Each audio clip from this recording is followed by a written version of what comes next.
Good evening, one and all. Welcome along. It is season 5, episode 33 of the UK Dallas Cowboys podcasts. And as you can see,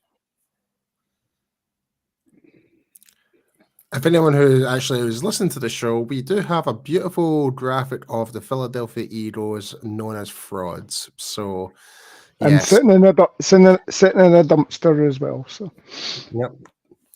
Serves them right for talking all that smack. Yep. Gentlemen, what gave you more pleasure Sunday night? Winning the NFC or the trash talking that went on afterwards? Oh, can you not just have both? like the NFC title, absolutely fantastic. We've now secured home field advantage with the number 2 seed. If we win this game against Green Bay, we get another home game, which is great. And just to add to the misery of the Eagles, like they lost really pretty bad to the Giants. Yeah. That fact. I did say weeks ago that there would have been one game where the Giants would have won and beat them the way how their downfall is, but I did not expect the Arizona game last week. But that was the best gift of all when Arizona beat them. That was the best gift of all. Yeah, it meant that, we were in the driving seat last weekend, obviously, and, you had all the grandstanding from Sirianni saying, no, I'm not, we're not going to play our guys unless it looks like the Cowboys are losing and all that sort of stuff. But what will happen to them? Hurts picked up an injury. AJ Brown picked up an injury. Devonta Smith picked up an injury. Yeah. And then you look at the Lions as well. The Lions obviously were playing for the fact that like Sam Laporta. What the hell? I know. Why you go and waste him? Although Dan Campbell's been his usual positive self and saying it's day to day. It's certainly not as bad. Certainly not as bad as it could have been. But he's still saying there's a chance. But it just all of our Christmases came at once, I think. So, Lauren, all I could think of when you said there's a chance was the Dumb and Dumber gif. Yep. So you're saying there's a chance? Yes, absolutely. But look, most importantly, as we say, on Sunday night, the Cowboys went out and took care of business at FedEx Field against the Washington Commanders. The 138-10. We've won the NFC East. Again, Lauren, as you've said, the NFC East hasn't been retained in 19 years at this point in time. Yep. I think the last one was the 2003-2004 Eagles to do the back-to-back. In fact, I think they had 2 or 3 years running straight. But I mean, those were the days of Quincy Carter, so they were pretty dark for the Cowboys fans. Yeah. And as you alluded to, Paul, we do have the number 2 seed in the NFC. I'll just correct my my spelling there, but we do have the number 2 seed in the NFC, as you say, and that does get us home field advantage if we can get over the Green Bay Packers on Sunday night. Yep. Well, you know that we've now got. We know that there's going to be the UK Cowboys flag is going to be in the stadium. I know our very own Graham is going to be in the house along with his dad, who is a Packers fan. So father and son are going to be having a lot of bickering at the game. Now, I wonder will Lebarski be checking in tonight? Yeah, I wonder, Lebarski, are you flying out? We'll have to have words with Lebarski when he gets logged in later on this evening. But look, gents, give me your initial thoughts on the game anyway before we kind of delve deep into things. Dak Prescott MVP. That's basically the headline for me in terms of this game. Like, you can say whatever you want about Washington or whatever not, but the numbers don't lie. 279 yards passing, 4 touchdowns, 1 interception. And he was spot on 100% record with CD Lamb, 13 catches out of 13. He was phenomenal, no sacks. He was just playing it at a whole different level. If he can play like that going into the playoffs, man. But when you really look at the whole MVP talk and stuff like that, it's either going to be him or Lamar Jackson. I'm sorry, but Dak's proved more to me anyway. I'm not trying to be favoritism or anything like that, and I'm not trying to discredit Lamar Jackson anyway. Great player, yeah, 100%. But without Dak, this ship would sink. Yeah, completely agree. There is a case for Dak Prescott being, and obviously they're saying that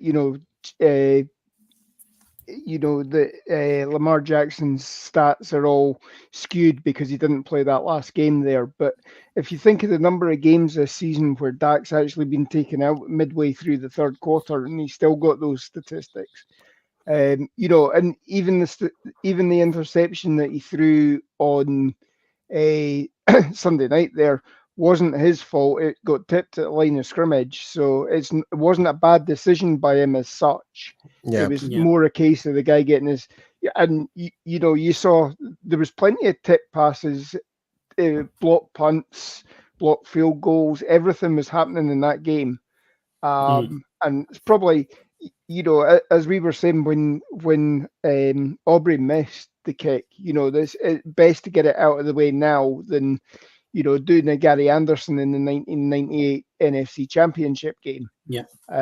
Now, we're running before we actually get there. There's still work to be done. We need to get to the NFC Championship game anyway. Yeah. But you certainly don't want in this first miss coming in a game situation like that. So yeah, just to add on top of like the Dak's interception, he stuck to his promise from the very start of the season, and everybody laughed at him. He would get less than 10 interceptions this season, and he did it. He proved everyone wrong. Everyone, even ourselves, he proved us wrong. He proved everyone wrong to say, no, my goal is to get as less turnovers this year. Yeah. Everybody laughed. They had like fools like LaShawn McCoy and Joy Taylor laughing at it, saying, yeah, I don't believe him. He's talking porky pies pretty much. But no, that was a man of his word. He was out there to play really good, efficient football. Yeah, he's had some couple of bad games against San Francisco and Arizona. Yeah, that's fair enough. But in terms of the whole overall year, the games that he's performed in, like the demolition of the Jets, the demolition of the Giants, like all the home games that we've played, don't get me wrong, some have been really close calls, but overall, he's leading the NFL in touchdown passes, leads the NFL. Yep. And if you look at it, so for anyone who's listening in, the comment here from DJ Dog, and I think it absolutely sums things up. He said, Dak has put this team on his shoulders, and specifically, we don't beat the Lions, the Seahawks, or that team without him. Yeah, I completely agree. I mean, the performance that he's put in, I mean, yes, okay, you can say CD Lamb's developed as well. There was still question marks this year about whether he'd be able to live up to the number 88, but he's more than surpassed that. But ultimately, this team was always going to ride on Dak Prescott making correct reads, being efficient with the ball, and not making those turnovers. And even this year, again, quick touch wood, but he's not had fumble issues that he has in previous years as well. There's been very few fumbles that he's had this year. So he really has put the work into his game, and we're seeing the benefits now. So I would certainly be jumping up and down on the table saying that he should be the MVP. Yeah. And I mean, if you look at the stats, and Paul, you alluded to them there a couple of minutes ago, but I mean, his passer rating is over 100. His quarterback rating is over 70 on average across the season. He's thrown the most touchdowns. His interception numbers are lower than most other quarterbacks. There's most other numbers are lower, are higher where they need to be and lower where they need to be than Lamar Jackson. Definitely. And we just noticed our friend Joe is on the show here. We just want to kind of give a wee disclaimer at the moment. We've had a wee issue with our Facebook page at the moment. So currently just now, if you're trying to watch this via a Facebook, you won't be able to at the moment. So be sure to come along to our YouTube channel and just hit the like and subscribe from there. And that's where you will get to see it, or via a Twitter as well. So we are having issues with our Facebook, and we hope to get that resolved as soon as possible. Yeah. But but going back to what we were discussing there, Paul, in terms of Dak and the numbers and that, I mean, just like, as great a football player as Lamar Jackson is, and I'm going to say this quite honestly, he's surpassed my expectations. I didn't think he was going to be suited to the NFL, and he has. Yeah, I think he surpassed quite a lot of people, to be fair. Like, I mean, I didn't really know much about Lamar Jackson going into the draft, really, to be honest. And I thought must have been a bit of a reach or something like that from the Ravens and that, like all this talk about him, etc. And I'm just like, but no, he's definitely like. The problem is with Lamar Jackson, though, how long do we see the slowness of being a running style quarterback to fall down on its knees? It's happened with every single one of them. If you're that type of quarterback, like your RG3, your even Kyler Murray's slowing down a little bit, Cam Newton, all these type of quarterbacks, they have a shorter longevity period in the NFL. So that's the thing with Lamar. I do have a concern with Lamar Jackson. I do to some extent as well, but then, his numbers are certainly down on previous years in terms of his rushing. Obviously, second and third year in the league, he was over 1,000 yards, and it's come down since then, and he's roughly about the 750 to 800 mark. But what you've really seen this year is, his career high this year for passing yards in the season, attempts, everything like that. I mean, earlier on in the career, I would say that he would have tucked the ball and run with it 9 times out of 10. This time he's actually holding on to the ball and finding receivers. And you only had to look at it in that game in week 17 where he threw 5 touchdown passes, 158.3 passer rating and all that. That he is a different quarterback now.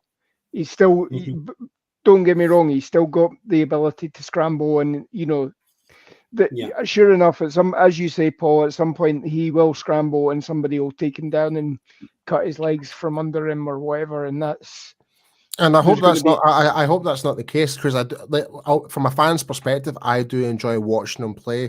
He is really exciting, but when you're trying to compare him to like what Dak is doing right now, like if anything, if there's a comeback player of the year as well, Dak should be up for that as well, because the way how this is without a doubt his best season. He's had don't get me wrong, he still managed to make the playoffs like in multiple times in the past two, like some seasons under Mike McCarthy and stuff like that. We've all had winning records and that, but it's below par from his standards. This is the one where he's actually went above and beyond his standards. Yep, completely agree. So one of the other things, obviously, from the game on Sunday, Tyler Smith didn't travel to Washington, obviously, with the torn plantar fascia injury. Zach Martin also got sick on Saturday night and sat out the game, rightly so too. So we had an offensive line of Tyron Smith, TJ Bass, Tyler Biadasz, Brock Hoffman. Hoffman had a great game. I thought Hoffman had a great game. He did. Yeah. Well, I mean, Dak didn't get sacked. Wasn't pressured at all, really. I don't think Dak actually had much scrambling yardage or anything like that, which suggests that he's not having to move around in the pocket that much.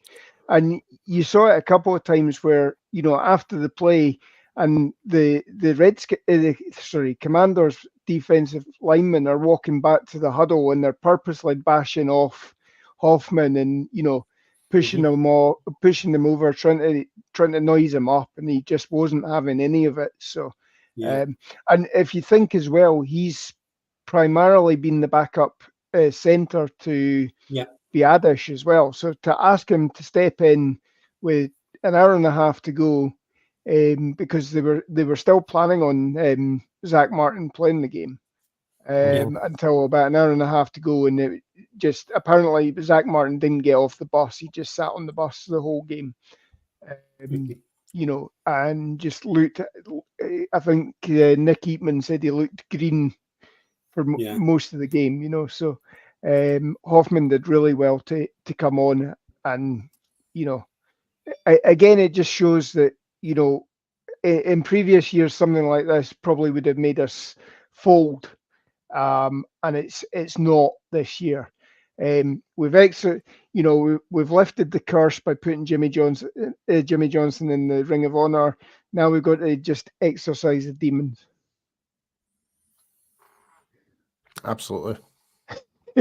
And Brian, just I'm loving your background, Paul. Brian, you're still on mute. Sorry about that. I said, you can see here from DJ Dog's comment, he said, Hoffman did really well. Need to watch the unnecessary roughness penalties. He's a hothead and plays on the edge.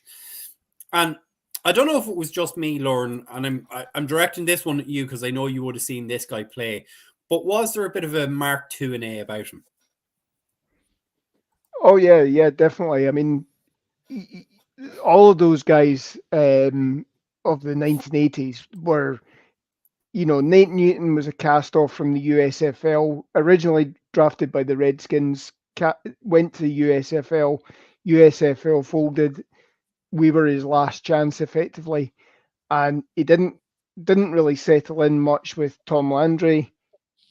Jimmy Johnson comes in and goes, "You're fat," had him running on the asthma field and all that sort of stuff. And, but he knuckled down after that and became the 6-time Pro Bowler that he is. When you really think about it, Lauren, that whole offensive line back in the 90s were a bunch of low-end picks and undrafted free agents way back in the day. They were without a doubt one of the best offensive lines ever as a dynasty. Really, from Stepnoski, Tuine, you can even the only one that's really big up there is Big Larry. So Larry Allen, yeah. So he was the biggest addition to that offensive line, and obviously he was great in that. But like Gogan, Stepnoski, and etc. Tuine, man, list goes on. Eric, you go. Eric Williams. If only he hadn't got in that car accident and wrapped his car around the tree, that would have been, you'd have been talking about him being the best ever. It would be up there with Tyron Smith as to who was the best offensive tackle for the Cowboys. For sure.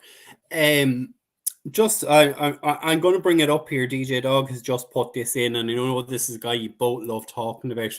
Hunter Luepke did well as a blocking fullback in the split formation with Dak under center.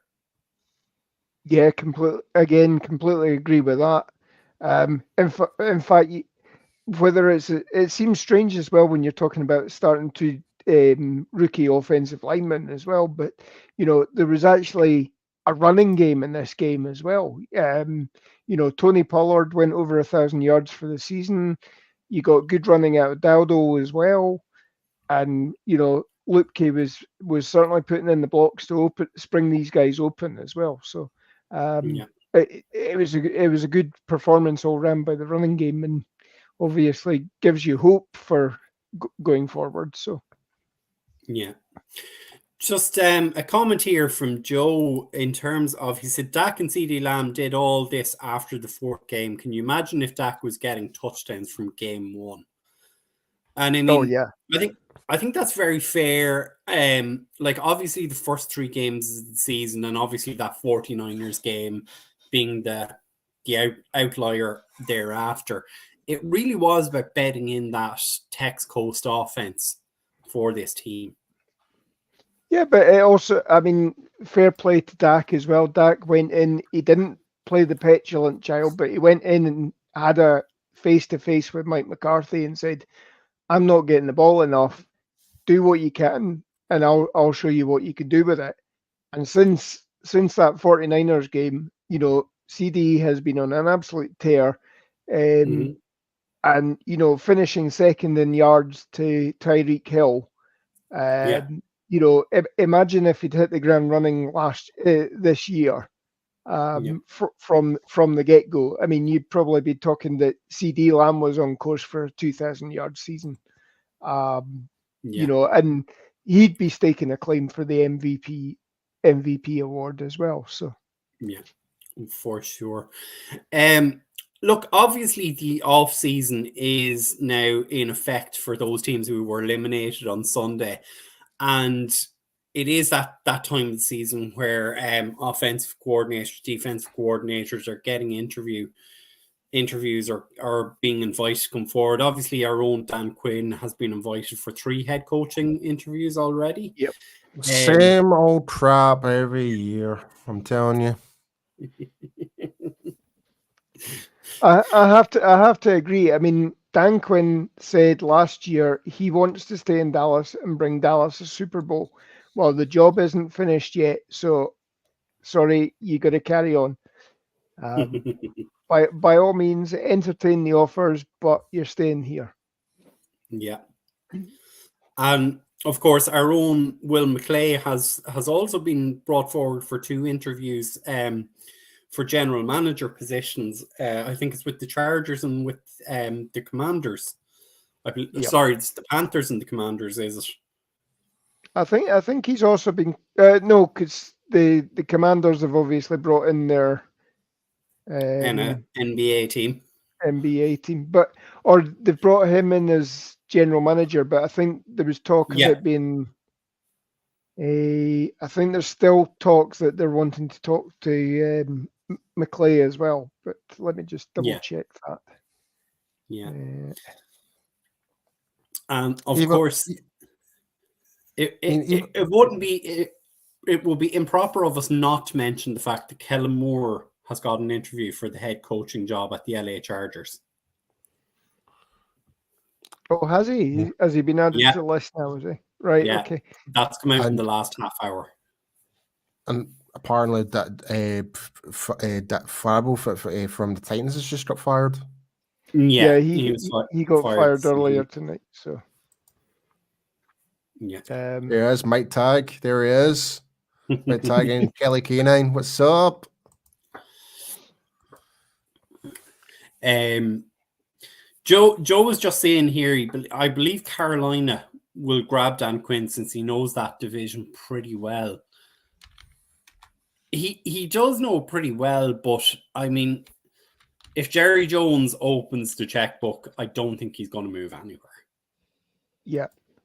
I mean, I think Dan Quinn's enjoying the whole defensive coordinator. He doesn't want to be known as somebody like Wade Phillips, perhaps, who, is a great coordinator, but doesn't do well as a head coach. And he took Atlanta to the Super Bowl. He took them to within a half of a Super Bowl, and then they crumbled for the second half.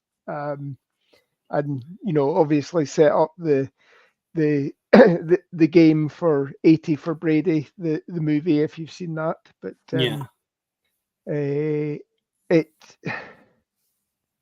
I just can't believe that he's truly going to go somewhere at the moment, unless it is a prime position where he's got a lot of talent, a lot of draft picks.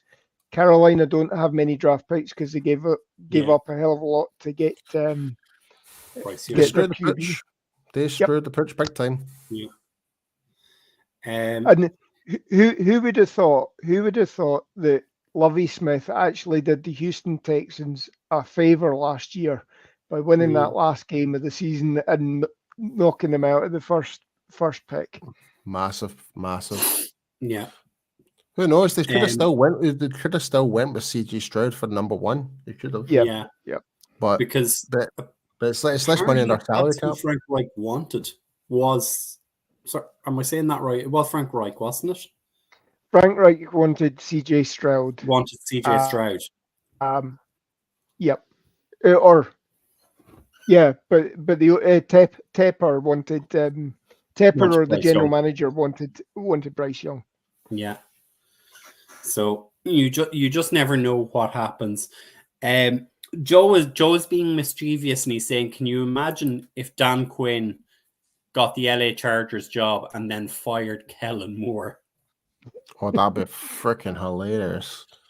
But the question I do want to throw to you both, and I think I'm pretty sure I know both of your answers will be, from DJ Dog, he says, question, who would be the bigger loss for us, losing Dan Quinn or losing Will McClay?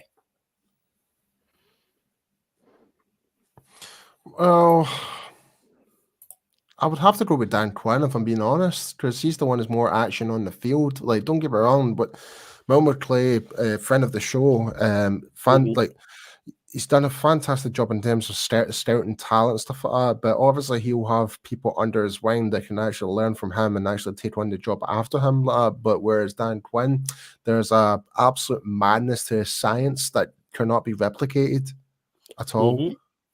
Yeah, for me, it's Quinn as well. I mean, McClay has certainly brought in talent, and you can't deny that. But talent only works within your scheme if it matches your scheme. And Dan Quinn has found a way that we've had Leighton Van Der Esch go down this season. We've not been able to bring in any other linebackers that have been actually worth anything. So we've toyed with bringing guys down from the safety position to play linebacker, and we're getting star performances out of them as well. That just shows the ingenuity that Dan Quinn's got.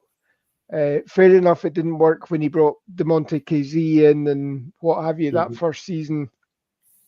But you can see how much of a turnaround he's had on this defense, and it's markedly better, not only from the Mike Nolan year, but the previous staff from that as well. To have this defense in the top 10, or top 5, I think it is, the last 3 years, just shows what Dan Quinn's done for us. Yeah. I'm going to say I'm actually surprised because I thought both of you were going to say Will McClay. Because I think it was Will McClay was the big advocate for Tyler Smith, who I think we all kind of had a little throw the pen at that one. I think again he's been the big advocate for getting Mazzie Smith in last year's draft. And as you say, Lauren, it is scheme specific in terms of what you need and what you get, and then obviously you're giving them to your head coach and your coordinators to get the best out of them. So that's why I would lean towards Will McClay personally, and Joe did come back in and say for him it was Will McClay as well. But I would hope we don't lose either of them in this offseason. I agreed. I'm only saying that Will McClay only does it to the point of getting them into training camp. Yeah. And yeah, okay, they're still looking 365 days a year and all that, but he's only bringing guys in that he reckons can fit the system. It's up to him to have the understanding of what Dan Quinn, Mike McCarthy, and all that want. Yeah. But ultimately, it's Dan Quinn's responsibility to use the staff that or the players that he has, the resources that he has, to put something out on the field. And I think for me, it's we're talking a percentage point here, 51-49, that sort of thing. Yeah. So just again, another point in here, and look, folks, we appreciate all the comments that you guys are getting in. Don't be afraid to put in comments. If we don't address them straight away, we'll try and come back to them later in the show. We do have kind of a running order on what we want to talk about, and if that ties in, we'll come back to it. But DJ Dog says, for me, it's McClay, although I want both back. With big contracts of Lamb, Prescott, and Parsons, it will be vital in keeping the draft picks at low prices that we can actually pay. And I mean, I think that is going to be essential. And look, I do think we're going to see a little bit of wheeler dealering in this upcoming draft because we don't have as much capital. But Mark Anthony has come back in and said here, I hate talking about off-season during the active season, but I doubt seriously we'll draft any more Michigan defensive linemen. Hey, listen. When it comes to Mazzy Smith, like if his name's not getting if he's not getting blown out across the field by offensive linemen, he's doing his job right. He's still filling in the gap, like especially like against the gap. Like who's the bloody running back again? Is it Robinson? Brian Robinson. Yeah. Like held their rushing to really quite low. I thought in terms of the interior, Mazzy Smith did a really exceptional job against Washington. So I think just after this, I know we just kind of talked about not talking about off season stuff, but I think with Mazzy Smith going into this off season, him coming back for next year, he'll be a much better player than he will be this rookie season. So he's slowly finding his feet. Yep. Yeah. And as we say, and look, we say it about most draft picks and draft positions, but defensive tackle, you do need 2 to 3 years to get yourself into that NFL shape. You will get the unicorns like an Aaron Donald every once in a generation. And, you know yourself with every draft class, this is a guy's a once in a generation. Donald was that unicorn, that once in a generation defensive tackle. So, you can't lay that at the door of Mazzy Smith this season, I don't think. Yeah. But if we try and break it down a little bit here in terms of the offensive side of the ball, the numbers are going through. Like Dak again, 31 of 36, 279, 4 touchdowns and an interception. QBR nearly at 100. His QBR rating almost 125. I mean, we're running out of superlatives for Dak. Yeah, I mean, the performance that he's put in this year. I mean, I think he actually finished. I think you've mixed it up. That's Cooper Rush got 95.8, Brian. Is it? Dak Prescott was 100. On that. Dak Prescott was 124.4 according to the game book that I've downloaded from NFL.com. But I mean, as when you complete 80% of your passes, you've got more you've thrown 4 touchdowns. I mean, that suggests that you should be on the winning side. Unless you're going up against somebody like Peyton Manning in the what was it, 53-51 game, way back when. But Dak certainly took this team, made things could have gone to pot when they got through and they blocked that field goal. You could have said, this isn't going to be our game. We're playing in Washington again and all this sort of stuff. And that just said, no, let's go. And from that point on, it was all us. I'll be honest, Lauren. Like when that field goal happened, when the block kick happened and stuff, I was just like, I don't feel worried about us. Like normally when the switch of possession so suddenly that you would get worried that they change your momentum.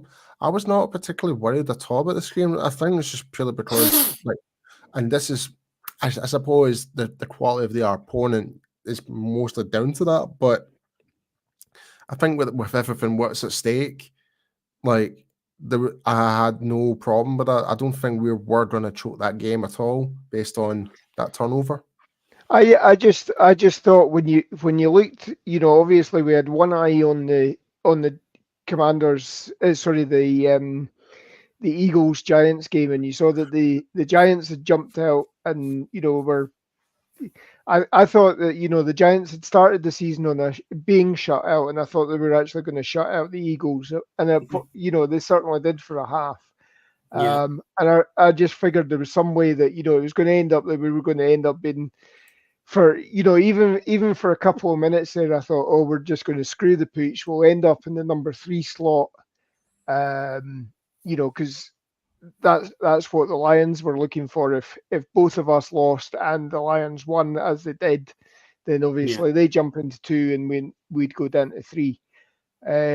After that blocked field goal, I thought, oh God, what's going to happen? But thankfully, we got it back just before the half, and then we pulled away. So and just DJ Dog is just asking here, and guys, I didn't see this myself, or I couldn't pick it up. But who was the blocker who whiffed on the blocked field goal? Was that Tyler Biadasz? I don't think it was Biadasz. I certainly think it was. Obviously, I think not having Tyler Smith and not having Zach Martin there, I think they're still in on field goals. It wasn't our base special teams formation. Whoever, I can't remember who it was who gave up the who gave up the pass rush, but it's a one-off, and especially these sort of things happen. We certainly, we started the season again. We started the season blocking the Giants. There must have been something that they sort of scouted one of our guys that they said, this is why it's happened. But these sort of things do happen. And fair play to them. They did exactly what they needed to do. So and I mean, you kind of alluded to it there a couple of minutes ago. Like, obviously, Washington's points came off of both turnovers in this game. The touchdown came off the miss or the blocked field goal. Their field goal then came off the interception from Dak. But I mean, apart from that, they had nothing to offer on offense, and Dak just carved them up. The offense and the offensive line were mean. They were pushing them back. And the Commanders were missing players. I think Deron Payne was out and Jonathan Allen was definitely out. Yep. But I mean, this offense went out and did what it had to do in terms of winning the game. And, Brandon Aubrey, obviously, he missed a second field goal, but he got one just before the end of the match. A lot of people wanted the starters pulled at halftime, but I think this game really helped them get a bit of mojo, get a bit of a good feeling around the offense again. Yeah, completely agree. I mean, obviously we kept it close. Funnily enough, last Thursday I said that the scoreline was going to be 35-10. It was that close that I was like, well, I can't see us hold. We got up with what was it? It was something like 20 minutes left to go of game time, and I'm saying, well, no, that's my prediction screwed, because there's no way can we not score again for 20 minutes. But as I said, if you leave the Commanders in the game, then they'll take advantage of it. They took advantage of the opportunities they had and you saw them doing trick plays as well to try and move the ball.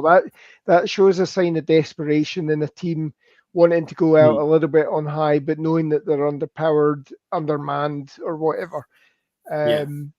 But as soon as we got on top of them, that was it. They shut down, and they were just making sure that they got through the remainder of the game relatively unscathed, so that they've got 2 months to enjoy their off season. Yeah, and look, obviously, as a result of this game, Riverboat Ron has lost his position as head coach with the Commanders. I mean, they have a new owner. They're going to go in a new direction. They're going to try and rebuild the franchise. Hopefully, they'll sort out their stadium, their facilities. Hopefully they'll have running water in the toilets and hot showers for next season. Yep. I mean, it's a bit sad for Riverboat Ron, because obviously, his whole tenure there has been, he's been hamstrung by Snyder. He played that first, or he coached that first season suffering from cancer as well. He was having the chemotherapy and all that. And it's really all sort of tailed off this year, because if you think about it, up until I think it was about week 16 last year, the Commanders were still in the playoff hunt. We could have potentially had all 4 teams going to the playoffs last year. And then he obviously didn't get the memo about the playoff implications of one game, and it wasn't until the reporter in the press conference after the game said, "You realise you've just thrown away the playoffs there," and he didn't know that. So, but this year I think he was kept on purely from the point that it was stability for the new ownership team coming in, and it was unless he'd taken them to the Mecca, then there was probably no chance that he was coming back anyway. He really was a dead man walking, as you say. And if you look at what they also did during the year, obviously they traded away multiple players. I think Montez Sweat ended up as the top sacks with both the Commanders and the Bears this year. Yep. They've got an extra second round pick for him in the upcoming draft. Like, they have tried to be a little bit creative in what they've done. Like, they have kind of asset stripped it a little bit. They've the second or third pick gone into this draft, so that they should be able to draft a quarterback of the future if they want one. If they don't think Howell is their guy. Well, I could quite easily say that the quarterbacks are going to go 1, 2, 3 this draft. Mm-hmm. So yeah, if they don't want one, trade down, pick up another couple of picks as well, and you're laughing. If you look at what Houston got for one of their picks last year, or no, it wasn't Houston. If you see what Houston actually gave up to get back into the number 3 pick last year, it's a bounty that you're giving up. So, do you really see the Bears picking another quarterback at number 1? I could see them trading back. No, they'll trade out. I could as well, but I mean, the one thing that's been said to them years, you've got to keep an open mind, because can you see Justin Fields is obviously going to be coming up for a contract in the next year or so. I thought he actually had a pretty alright season, to be fair. Well, he has, but I mean, again, there's been injuries where he's been off as well. As you say, the running quarterback, Paul. That's true. His career is going to be shortened. Do you want to risk him going down next season and you're back to square one again, or do you want to go with a quarterback, potentially have him ride the bench a bit like Jordan Love has been, and then a year and a half down the line or whatever, you part company with Fields, and you're ready to go with this guy or whatever. So just keep an open mind, because again, the Bears have something like two number 1 picks in this draft as well. Yeah, so. They currently have the first overall pick and the 9th overall pick. Yep. So they have flexibility, and I think they might have a couple of seconds as well. They've been a team that, again, they've been creative. They've traded away pieces, got other pieces in. So I would assume they'll be active. But I mean, I think in all honesty, this is going to be a very strange offseason with the quarterbacks, because there's going to be quarterbacks moving on. There's going to be teams who are quarterback needy. Like, I mean, obviously, Russ isn't going to be still in Denver next season. We don't know what's happening with the Patriots. As you say, the Bears are another team. The Commanders, like, everywhere is going to be just a bit up in the air with quarterbacks. If you don't have a franchise one, it could be time to move on. Yep. And I think just remember, we've got Trey Lance on our roster as well, and ultimately at some point we will be moving on from him as well, and looking to get something in return for it. Now, obviously, Paul spoke to Dak and Trey's quarterback coach when we were out in Dallas. Two live Craig. Yep. So we'll see how the work that he's been putting on with these guys is going. But potentially, that's another trade that Jerry's got in the books as well at some point this next 10 to 18 months or so. Or maybe they are kind of going, look, it maybe is time to pass on Cooper Rush and just see what they have with Lance. But I think you're right in terms of just it would create a bit of a circus that's unneeded to keep him around. Yep. But as I say again, look, flicking back over to the offensive side of the ball, again, CD had a CD game, but Brandon Cooks had a great game on Saturday. I think he did. I think he caught all of his targets. He got in for a touchdown again. And he was 6 for 8. Yeah, he was 6 for 8. Brian, sorry. Yeah, for 59 yards, 1 touchdown, longest with 15 yards. So it was a good day in the office for Cooks. Yeah. Yep. And he's another one that must have gone into McCarthy as well and said, "Look, I'm not. You brought me in to be a number 2, and at that point in time, we'd had the game where Michael Gallup had been thrown to 5 or 6 times and only made 1 reception, and you're sort of going, well, what am I doing here? I'm playing decoy all the time." And since then, having Cook's ascendance as well has meant that teams couldn't just settle on doubling CD Lamb because Cooks was going to burn them as well. And if you think in the Bills game might have been completely different if on that first drive we'd managed to connect with Cooks, but Dak overthrew him by about a yard or so. And that was probably more due to the weather conditions that Cooks probably slipped on the turf a little bit. But Cooks has certainly come on, and I think this is what his 5th straight game or something like that with a touchdown. So he's certainly becoming a weapon for this offense. So and it would be remiss of us not to also mention Rico Dowdle in this weekend's game. Absolutely. I mean, can we talk about his pass block? The lowering the shoulder down on the linebacker, that was absolutely beautiful. Absolutely beautiful. That's the running back type of pass protection that we've been looking for. Is that so? We know Dowdle can do it. Yep. Yeah. And again, to be fair to Tony Pollard's shown improvement in that this year as well. This entire running back crew have actually done a relatively good job of blitz pickups, which was a concern when you were letting Zeke out of the building.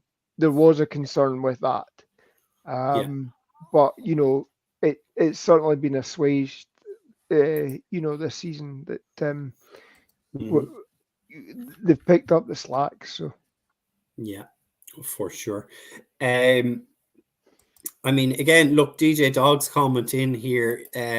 Obviously, look, CD has had 135 catches, over 1,700 yards.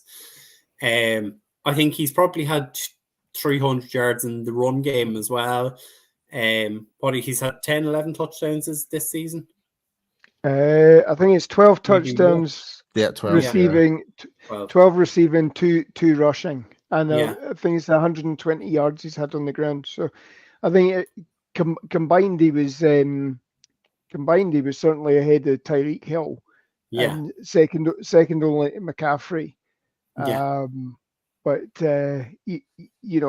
again, if he'd been a feature of this offense from the get-go, you're probably talking that this would have rivaled sort of Aaron Rodgers on the Green Bay Packers, in the sort of heyday there where Rodgers was chucking 4 or 5 touchdowns a game sort of thing. So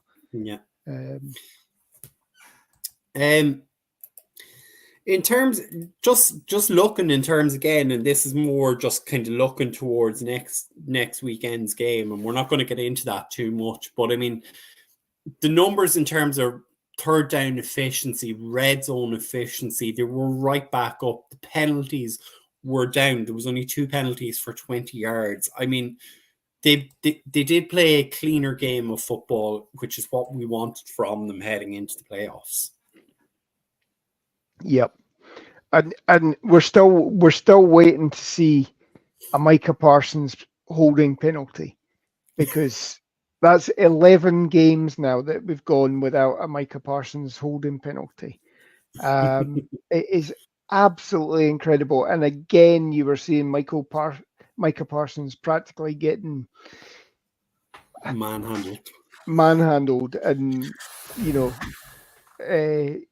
a lot of the things that were happening, you could quite easily, if that happened in the high street, you'd be having them taken down the cop shop, So,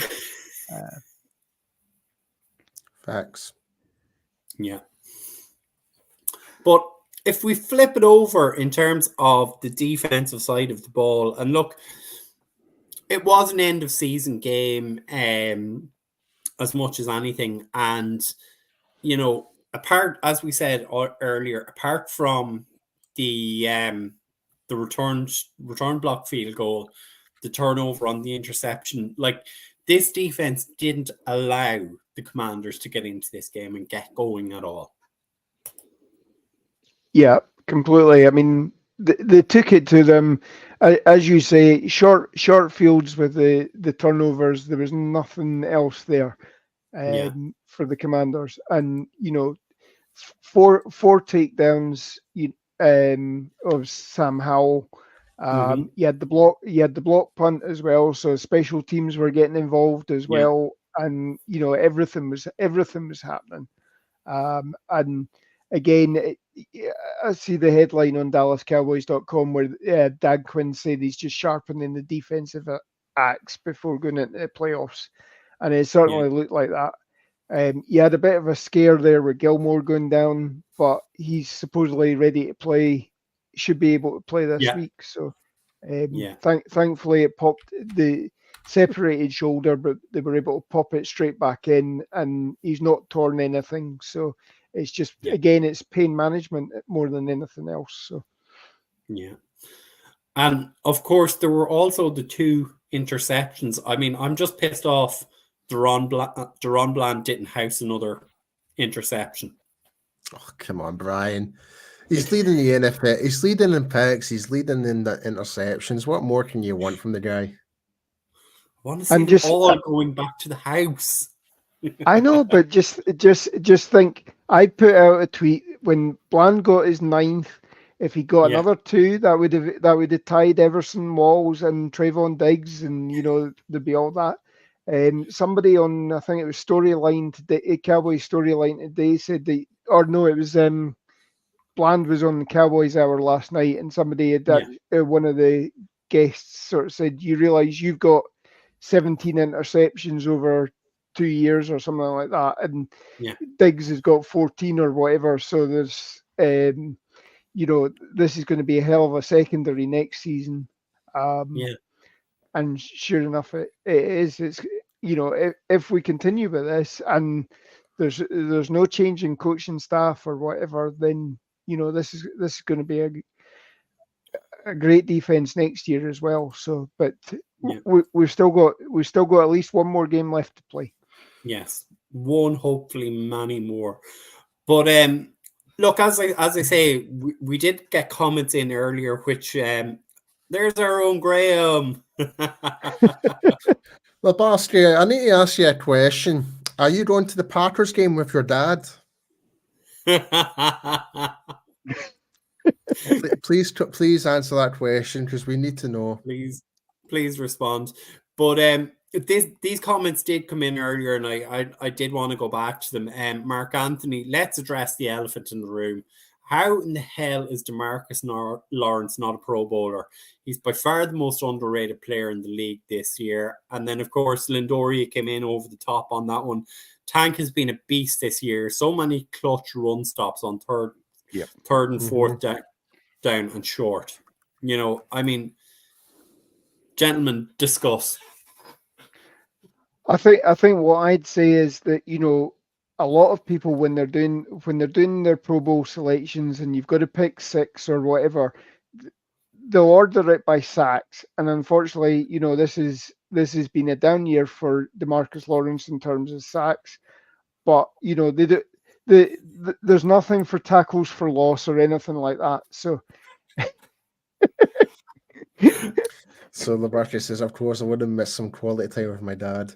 Yeah. Because the reason, Chris, it's quite a coincidence. Like, sorry to interrupt you there, Lauren, but it's quite a coincidence, Labarca, because Graham, our very own Graham, and his dad, who's a Packers fan, funny enough, are going to the game. They're flying out on Friday. We're just wondering if that might be you. So the question really is: Labarski's dad a Packers fan? Yeah, that's the question.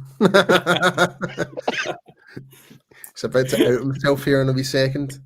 Yeah. But go on ahead, Lauren. If tackles for loss came up as one of those stats that they were presenting on the headline stats for them, then maybe that would garner a bit more knowledge, because I mean certainly DeMarcus Ware has been an absolute beast. You only have to look at the game against Detroit, and DeMarcus Lawrence was constantly in the. We're still no further forward. We need Graham to have if Labarski's at the stadium, we need Labarski to find Graham, and we need photos side by side of them. Yeah. I mean, Labarski, you are getting the one wish that you have wanted for years. You're getting Grammy in Dallas. He is going to be at the game on Sunday with the great Sir Ian of Wilson. So we need to see some photographic evidence of the two of you together. Yep. But go on ahead to finish discussing DeMarcus Lawrence there, Lauren. Yeah, so DeMarcus Lawrence has been on a tear. You only have to look at the Detroit game, the number of times that Montgomery was given the ball, Gibbs was given the ball, and the first thing he sees just as he's about to make a cut is DeMarcus Lawrence standing over him like that going, "Get down." So DeMarcus Lawrence has been an absolute beast this year, but not on the stats that the layman goes and picks. He probably scored quite well with the players' votes, the coaches' votes, but ultimately it's not. It's not what it is. Ultimately, we don't want any of our players playing in the Pro Bowl. Exactly. I mean, that's the one constant thing you always say. We don't want our guys in the Pro Bowl at all. We don't care about the Pro Bowl. Couldn't care less. Yeah, for sure. I mean, it's cool entertainment the week before the Super Bowl, but I'd rather see our players actually being in the Super Bowl. Yeah, and I think any fan would prefer that themselves. Yeah, because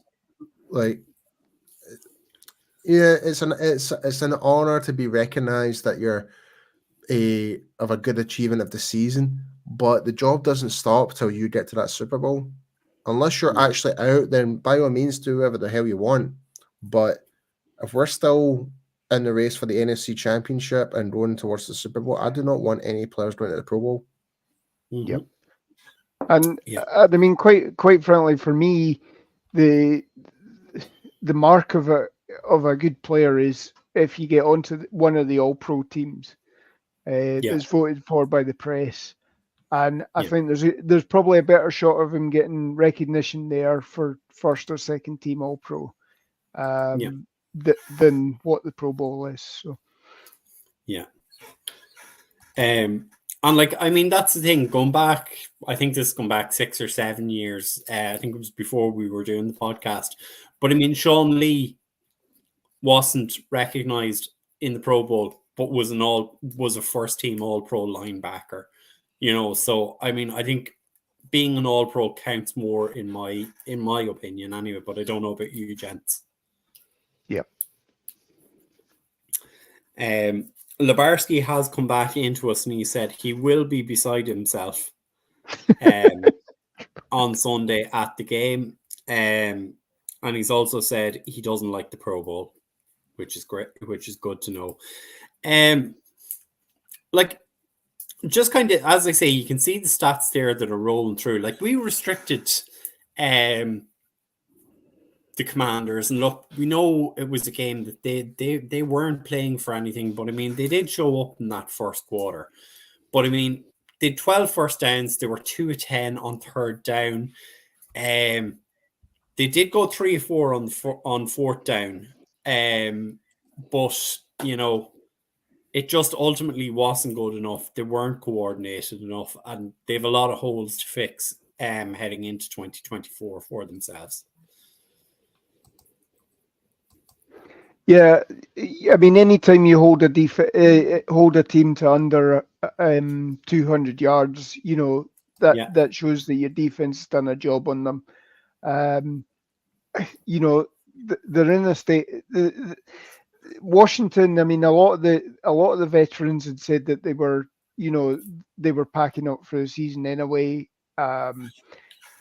Again, this isn't to cheapen this victory or anything like that, but you know, they were in a state of flux. They were playing young players, trying to see what they've got as well, if nothing else, so that you got something on tape, so that the new coaching staff comes in, knows what they've got, and they can go from there. But you know, essentially, after we'd gone on top, I think, you know, they were just mailing it in. Yeah, pretty much. Tim, I'm just going to pull up your comment here. I'm not 100% sure if you want to provide us a little bit more context. The NFL has been asked to investigate, I heard, but has done nothing. So I'm not sure what that's about, but if you want to come back to us on it. So without getting too much into the game on Sunday against the Packers, there have been a few comments that have come in, but, you know, can I ask you guys your opinion? The Packers game is a revenge/prove it game for McCarthy and our vets from 14 and 16 and Tyron, Zach, etc. I'm expecting a solid performance from our boys. And there's another comment I just want to pull up, so just give me a sec, bear with me.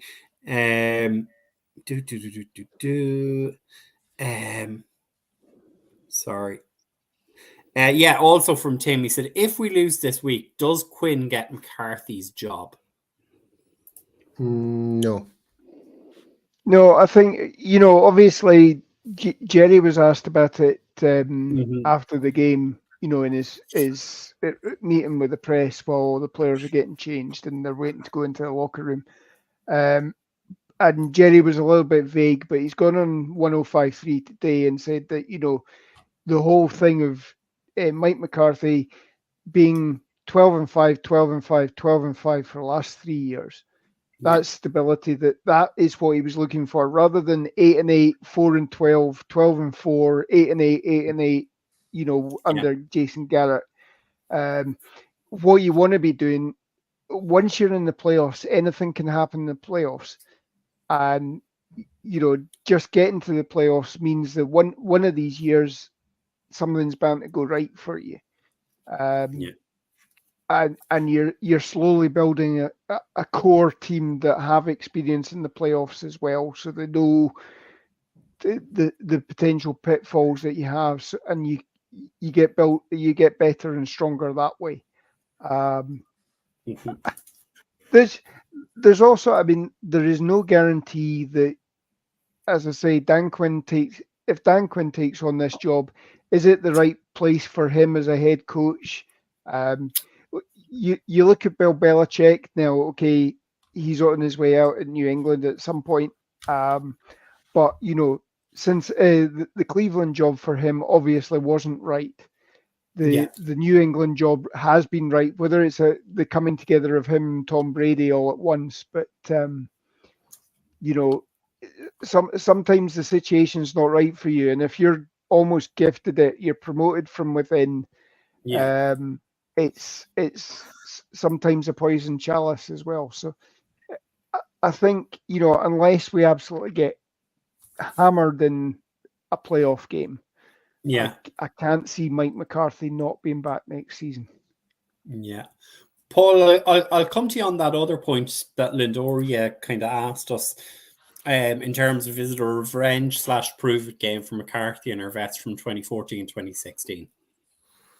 Absolutely. I mean, this is the same team that put us out in the playoffs a couple of years ago under Aaron Rodgers. If it wasn't to, I'm trying to remember if it was to Davante Adams or it was to someone else. I think it may have been the tight end at the time.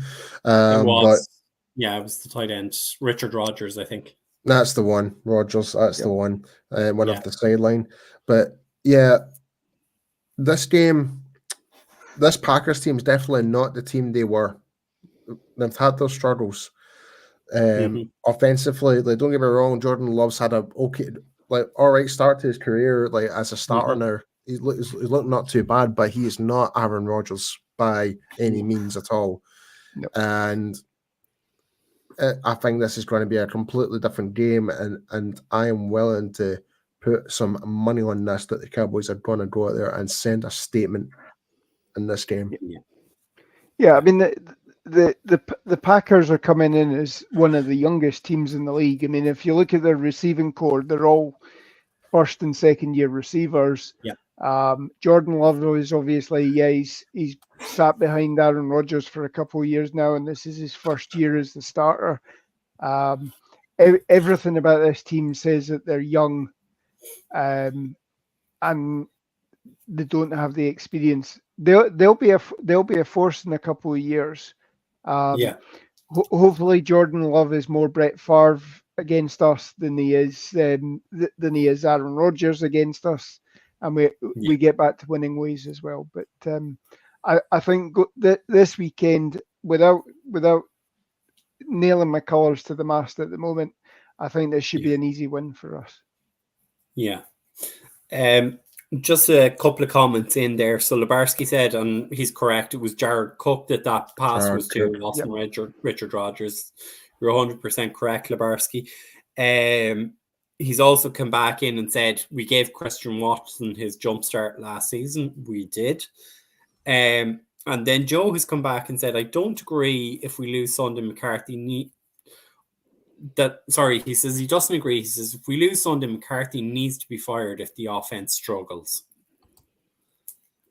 I wouldn't agree with that, given, as you guys have said, consistency. But look, you do have a point as well, though, Joe.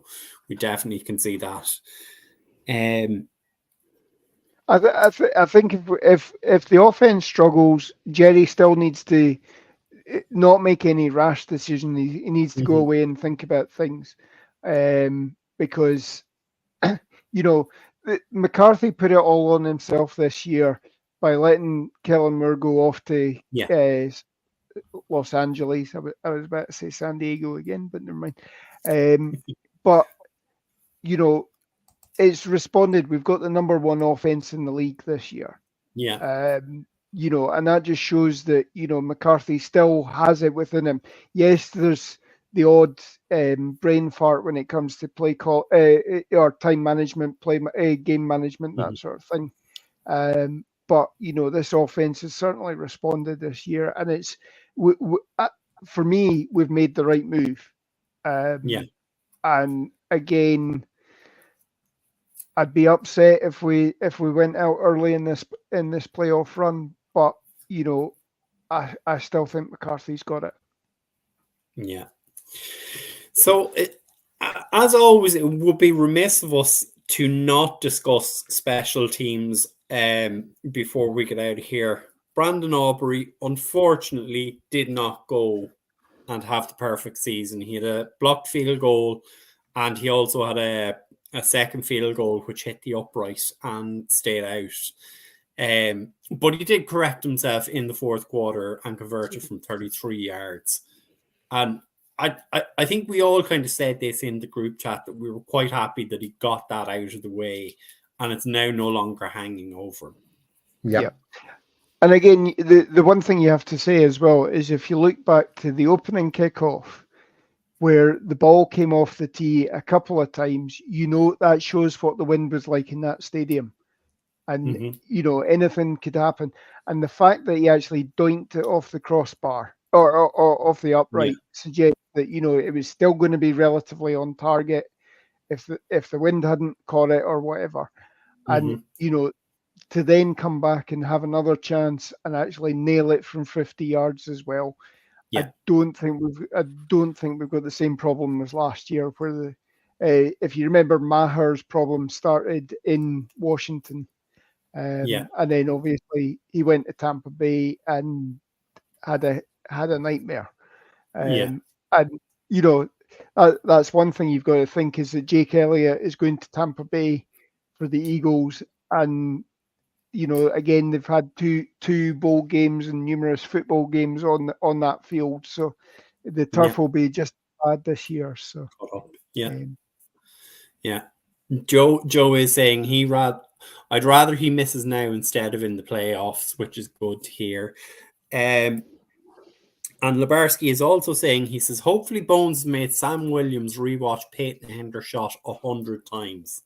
I think it was Hendershot blocked the punt, wasn't it? It was, but if you actually saw Hendershot, actually, he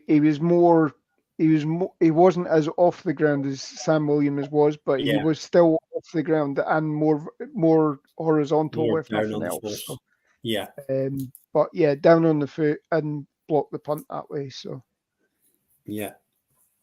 for sure. Brian Anger shouldn't have left Dallas at all. He didn't see any action in the game other than holding the kicks for Brandon Aubrey. But I just want to go back up here. Tim did give me a little bit of context there on his point.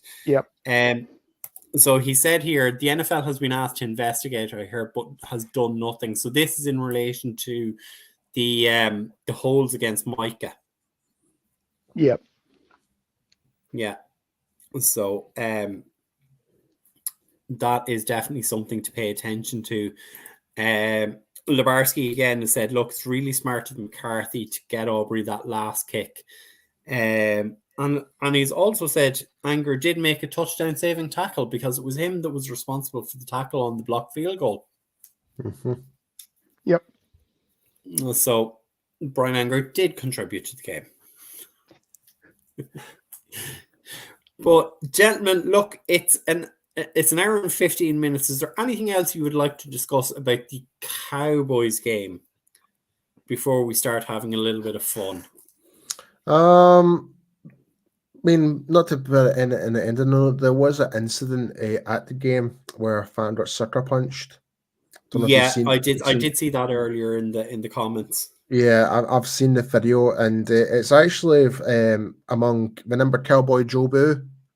It was among his group, and someone basically just walked towards one of his friends and just sucker punched him. So I thought that was absolutely just like, why are you upset for being the number 2 seed? That's all I've got to say. But also the sucker punch is really terrible. But other than that, can we just laugh at the Heroes again? So I'm going to give the first word to this on Lebarski. He said, "How are they doing?" They're doing fine. They're doing this. I mean, look at them. They're at home. In the dumpster where they belong. I mean, that is a real spectacular come down. That, you know, there's the one thing I think Mike posted where, if you go back to week 13, I think it was, that you know, they had a 93% chance of getting the NFC East Championship. And they go. What is it? 1-6 over the last. 1-6 over the last. 1-5. 1-5. Yeah, 1-5 over the last 6 games, and you know.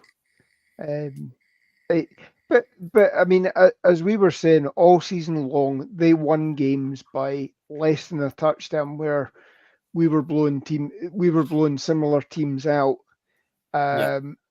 You know, but they were getting all the plaudits for being plucky and, you know, doing what it took to win and all that sort of stuff. And we were getting, you know, when we were getting beat by the 49ers, they were taking that out on us.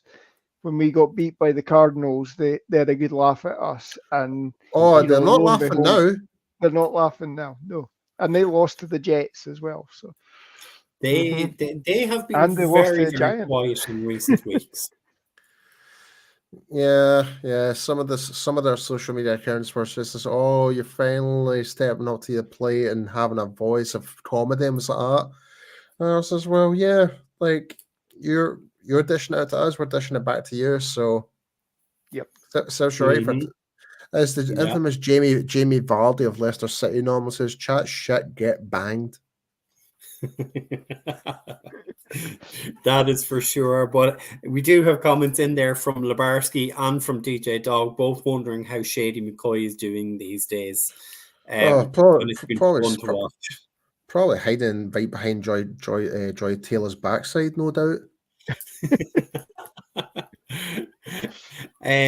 But kind of going back to the topic, it does seem to be a thing. I think a lot of the media are starting to turn against them now. I mean, I had Red Zone on Sunday night, and they went for a tush push at one point, and whoever was commentating on their game was more than a little bit peed off about that, saying that it doesn't really have a place in American football at all. Wow. Yeah.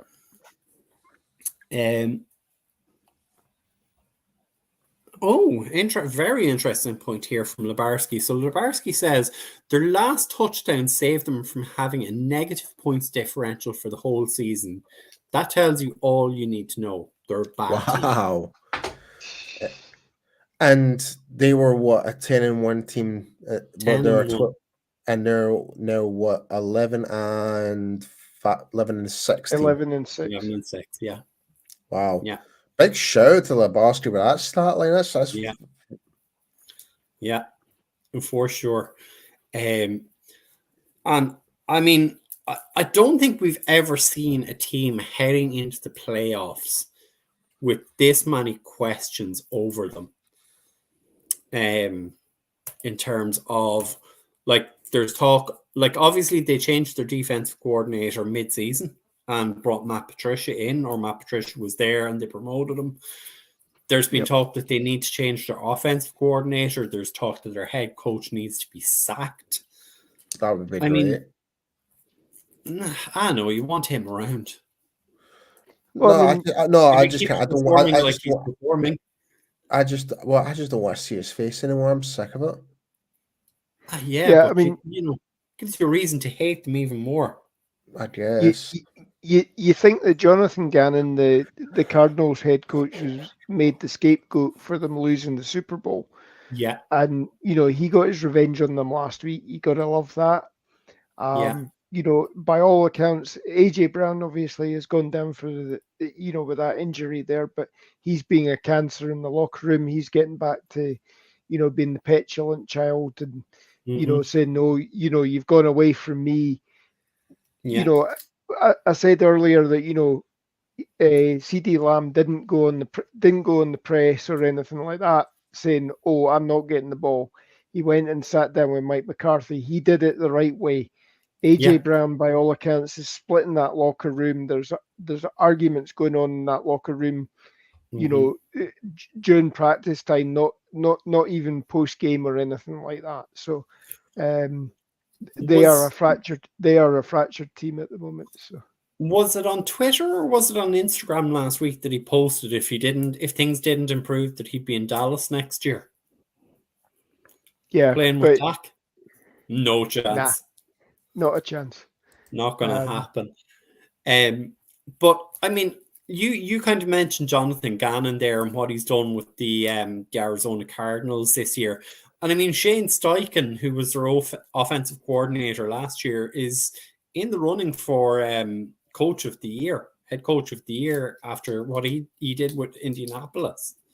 So, I mean, is it a case of last year's performances were more down to the work of their coordinators in Shane Steichen and Jonathan Gannon than their head coach? Oh, I certainly think so. I mean, the head coach is only responsible when you get to that level. You're more of an overseer of things. Yeah. You're walking around. You're organizing when practices are on. In the case of Mike McCarthy, you're recording the Mike McCarthy show going out on your team's media page. You're talking to the radio stations, all that sort of stuff. You're talking to the press every day. You're not really getting involved with the players as such, not to the degree that the coordinators are. And it's part of this reason is why teams can fracture is that you only have to go back to, who was it, Jerry Glanville and Buddy Ryan and what have you, where they had the punch ups, or Mike Ditka and Buddy Ryan. They certainly, that year the Bears went to the Super Bowl, that was a fracture. And then you have a look this year as well with the Giants. Obviously, Wink Martindale's resigned today as well. That was, you saw in the games where Wink Martindale and Dayball were having shouting matches at each other. You knew that was probably going to be a separation at the end of this season. And I think the final straw for him was that they'd fired a couple of the position coaches on the defense. So I think, offensive and defensive coordinators probably do more with the players themselves than anything the head coach actually does. So, I'm sorry, just we have had a couple of other comments in here. So Lindoria said to us, I don't know, guys, having CD as possession receiver and AJ as a big play guy with Dak at the helm would be insane. I mean, I think it's a fair point. It is. I mean, yeah, but if he's going to act like that, then you don't want him anywhere near the locker room. Especially if this is a team in the ascendancy and on the rise, and if we do get to where we want to be this year, then then coming in, great. All the guys are still wanting to play and all this sort of stuff, and go and repeat and everything like that. And you bring somebody in who just upsets the apple cart. And remember, you've got Cooks for another year at least. So and he's a lot cheaper than AJ Brown. AJ Brown, Lebarski is agreeing with you there 100%, Lauren, and he raised the point, and both of you did mention this earlier in the show. Sorry, it's another point to McCarthy. Not only could CD go to him, but he listened. And I mean, you guys said it. CD went to him and talked about it. He listened. Dak went to him, talked to him. He listened. Brandon Cooks went and talked. And I mean, that's, as you guys kind of say, the head coach's role is not to coach the players. It's to be a man manager. It's to facilitate everything around the players. It's not, it's more of a CEO role. It's not a managerial role. And that is the thing, as you say, it's the coordinators who are closer with them. And DJ Dog has kind of said here, I have concerns about getting that team stink in our locker room. Absolutely, I wouldn't want them anywhere near us at all. And Tim is saying that their own podcasters have just been ripping them asunder since Sunday. Let me guess, Mr. Lord Brunson. Let me guess. He went off, and it was fantastic. I was enjoying my Eagles tears way too much watching that. I know. Yeah. How was that bottle of tears on Sunday night? Simply the best. Yep. So, look, gentlemen, we're nearly an hour and a half in, so it's time for us to get out of here. Is there anything else you guys want to discuss before we get out of here? I'm all good, man. I'm all good. I'm just ready for the playoffs now. Yep. Regular season's over. Big boys come out to play now. Absolutely. Paul, do you want to give the shout out? Of course. Yes, guys, if you are planning to go to a Dallas Cowboys game next season, be sure to go and contact cowboysexperience.com for game tickets, stadium tours, meet and greets, and much, much more. And Lauren, what do you do? Make sure you say that UK Cowboys sent us. Put that in the promo code, and you'll get some free stuff as well, and chocolate pudding. Absolutely. I'm actually. I don't know if it's just me, but I'm. Can we ditch the chocolate pudding now? I think that joke's past its sell by date. Yeah. Okay. New season, new jokes. We'll new get the season, rest new of jokes. these out of it, and then we'll get a new one from We've Rich. definitely strung that one way too long. I think even Rich is just like that. Joe is saying here, he said, I'm ready to give the Green Bay Packers a 40 burger with cheese on it. I like that one. That's a good one, Joe. I like that. We'll give you comment of the night with that one, Joe. But of course, look, gentlemen, it has been a pleasure as always. Make sure you tune in here 9 o'clock on Thursday night here in the UK and Ireland, 4 o'clock on the East Coast of America, 3 o'clock Central Time, and 1 p.m. on the West Coast of America. And also just make sure you tune in on YouTube. Our Facebook page is down at the minute, so tune in on YouTube or Twitter or wherever you get your podcasts. And I will pass it off. It's a good night from me, gentlemen. You know what I'm going to say, and I'm very happy to say this one for once more. Dallas forever, Philly for never. Cry, Eagles, cry.